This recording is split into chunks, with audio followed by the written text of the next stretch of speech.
Bueno, continuamos con Miguel Zambrano, autor del libro Si sentimos lo que decimos, escucharán lo que queremos. Estrategias y técnicas para comunicarte de manera efectiva al hablar. ¿Qué te puedo decir, Miguel? Es un tema apasionante porque tiene que ver con nuestra profesión, con la comunicación social. Y no todo lo que vemos en la universidad es suficiente. ¿Es así? Muchas veces nos faltan elementos que debemos aprender fuera del aula para poder tener una comunicación efectiva, ¿no? Es así. así. Están las alternativas, ¿no? Es así. Tú sabes que justamente acá en Globovisión, bueno, tenemos las cápsulas Si sentimos lo que decimos, y hay uno de los capítulos que yo hablaba de la necesidad imperante que hay en las universidades de tener a la oratoria como una materia obligada. Tenemos la oratoria nada más en escuelas de Derecho, en algunas escuelas de comunicación social, por ejemplo en la Santa María donde yo estudié, ahí no es obligado, es una electiva. Y la oratoria debería estar como una materia obligada en todas las carreras. ¿Por qué? La humanidad... Es la primera forma de comunicación. Es así. Entonces tenemos ingenieros, tenemos abogados, tenemos médicos que les cuesta comunicarse. Les cuesta decir lo que sienten, no saben cómo hacerlo. La oratoria debería ser una materia obligada en todas las universidades porque, como tú bien lo dijiste, la universidad nos da elementos básicos, herramientas básicas, pero la comunicación se va dando poco a poco, se va dando con el día a día, con ese roce social que tenemos y si aún, o si a eso, mejor dicho, le agregamos preparación, capacitación, un pensum bien interesante de qué es la oratoria, cómo se produce, qué hay que hacer, qué no hay que hacer, cuáles son los grandes oradores de la historia, creo que tuviésemos a ciudadanos que se comunicasen de mejor manera y que no sufrieran, por ejemplo, de miedo escénico, de miedo a decir lo que sienten. ¿Cómo derrotar el miedo escénico? Mira, el miedo escénico es algo muy interesante, ¿no? El miedo escénico, en primer lugar, está lleno de falsas creencias, ¿no? No voy a poder, no me van a entender, no me van a escuchar, y todo esto se produce, uno, por falta de preparación y por el temor, esa ansiedad, esa angustia de sentir que las cosas no van a salir bien. ¿Cómo se controla? En primer lugar, hay que saber respirar. Cuando uno respira, y yo siempre pongo el ejemplo más visceral, estás a punto de golpear a alguien, ¿y qué te dicen? Respira, cálmate. Porque cuando respiramos, pensamos. Entonces las emociones hay que aprender a controlarlas. La emoción miedo es sumamente difícil de controlarla porque es una de las emociones primarias. Nacimos con miedo. Es una emoción que a lo largo de la historia siempre la hemos tenido y la vamos a tener porque no la vamos a desaparecer. El tema de hablar en público es que genera un miedo exacerbado y se denomina glosofobia. Incluso esto es tan interesante. Glosofobia. Glosofobia, con G. Glosofobia. Sí, sí, sí. El 75% de la población mundial sufre de miedo escénico y esto fue un estudio de la Universidad de California en Los Ángeles, en Estados Unidos, ya que 7 de cada 10 personas sufren de miedo escénico porque hay algo que nos interesa mucho a los seres humanos y es justamente nuestra reputación. ¿El qué dirán? ¿El qué dirán? ¿Qué van a pensar? Y es muy fácil. Mira, ¿quién quiere dar las palabras de fin de año a la empresa? Nadie levanta la mano. Pero dicen, ¿quién busca la comida? Yo. ¿Quién busca las mujeres? Yo. ¿Quién busca la música? Yo. ¿Quién baila? ¿Quién baila? Yo. Hablar en público es difícil porque justamente nos expone. ¿Cómo hacemos para controlarlo? Respirar bien, ser positivo, es decir, ser optimista y entusiasta, pensar que todo va a salir bien, decretar, que son las afirmaciones, lo voy a hacer bien, me gusta hablar en público, la gente lo va a disfrutar, visualizar cómo nos proyectamos en ese escenario, tranquilos, relajados, vestidos de color azul, la chaqueta beige, el pantalón verde, y comenzamos a jugar justamente con todo eso para al final sentirnos seguros. La preparación y la relajación son el equilibrio perfecto. ¿Estás muy relajado pero poco preparado? No puedes hablar porque capaz dices cosas y la gente te va a poner cara como que ¿qué está diciendo? Estás muy preparado pero poco relajado, capaz ni vas a decir hola. Entonces es un equilibrio perfecto para comenzar a fluir y luego, como tú decías, pa'lante, dale play, siente lo que dices, de forma controlada te garantizo el éxito.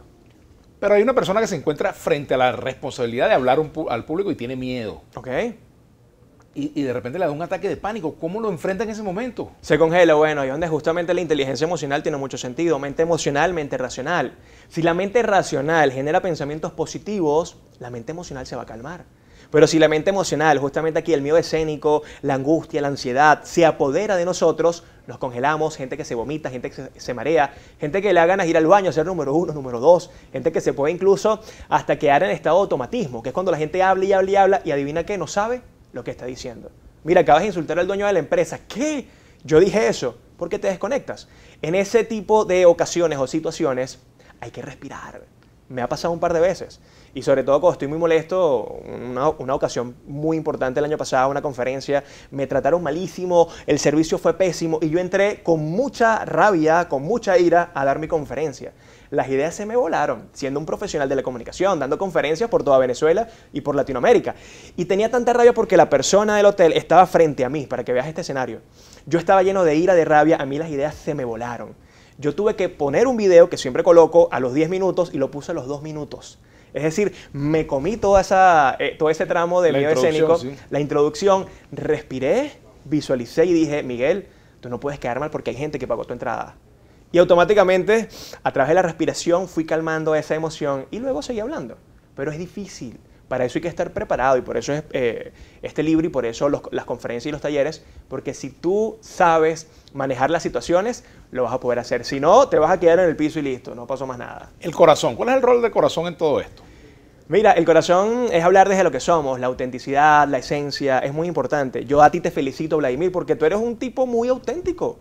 Imagínate que tú de repente, tú naciste en el oeste de Caracas, ¿no?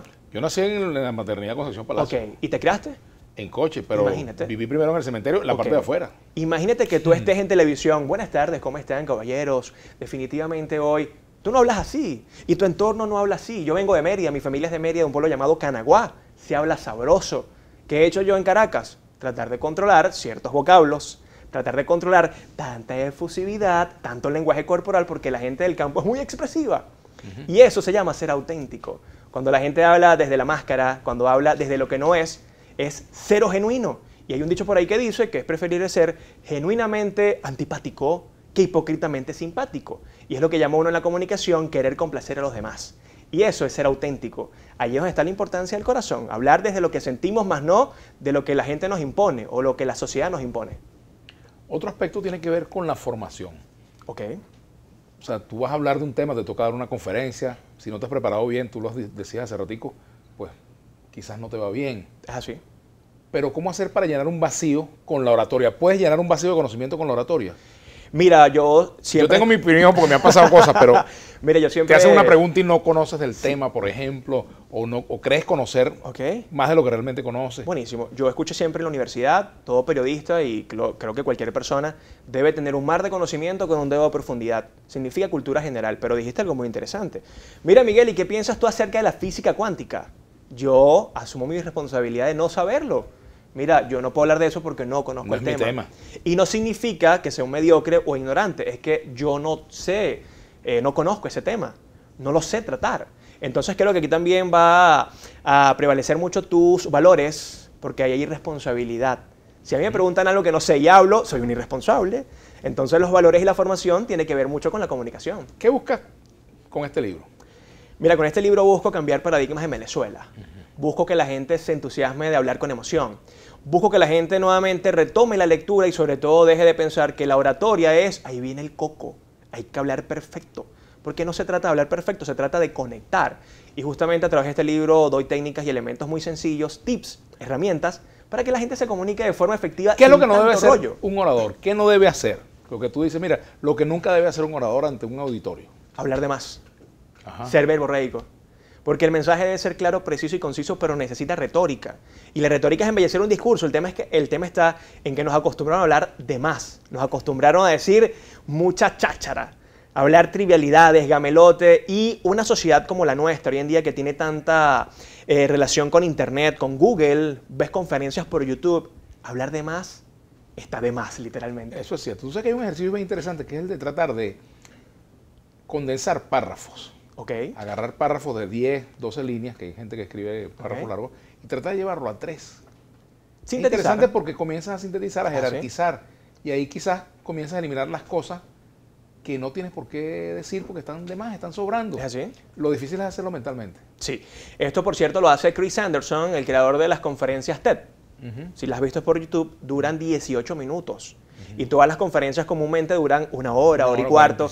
Y él dijo, ya va, pero ¿por qué hablar tanto? Vamos a sintetizar. Y yo he visto algunos ejercicios que ponen en YouTube y tú ves cómo los conferencistas llegan con una hora de conferencia.